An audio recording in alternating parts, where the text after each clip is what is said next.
আসসালামু আলাইকুম ভাই ব্রাদার এবং বন্ধুগণ। এখন আমি বর্তমানে বসে আছি রয়্যাল এনফিল্ড বুলেট 350 সিসির উপর। এই বাইকটার কিছু জিনিসের সাথে আপনাদের পরিচয় করে দিব। অনেকে হয়তো জানেন খুবই ভালো, অনেকে হয়তো জানেন না। আমি আজকে আপনাদের মূলত জানাবো কোন সুইচের কী কাজ। আমি যখন বাইকটা প্রথম নিয়েছি আমারটা আমি হয়তো জানতাম না, আমি এখন জানতে পারছি, এই জন্য মূলত আপনাদের সাথে শেয়ার করতেছি। অনেকে জানেন, জানলে ভালো, না জানলে জেনে নিতে পারেন। একটু কাছে যদি আমরা আসি, এই যে আমরা প্রথম চাবির লাইনটা অন করলাম, যে এটা হলো পাওয়ার সুইচ, স্টার্ট করবো। এই যে এটা ওই দিক নিবো। এই যে আমাদের বাইক অলরেডি স্টার্ট হয়ে গেছে, এখন অফ করলাম, স্টার্ট অফ করলাম।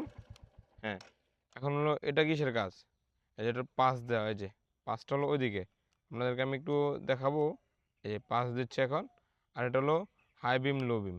এই যে, আর এই যে হর্ন সুইচটা হলো নিচে।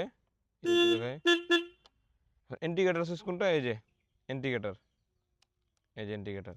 এখন এটার মধ্যে এক্সট্রা একটা ফিচার যোগ করতে, ফিচার বলা যাবে, অথবা ইমার্জেন্সি ইন্ডিকেটার লাইন, যেটা এটা কিন্তু মানে তারা নিচ থেকে দিয়ে দিছে। এই যে ইমার্জেন্সি ইন্ডিকেটার সিস্টেম দিয়ে দিলাম, ইন্ডিকেটার কিন্তু জ্বলতেছে।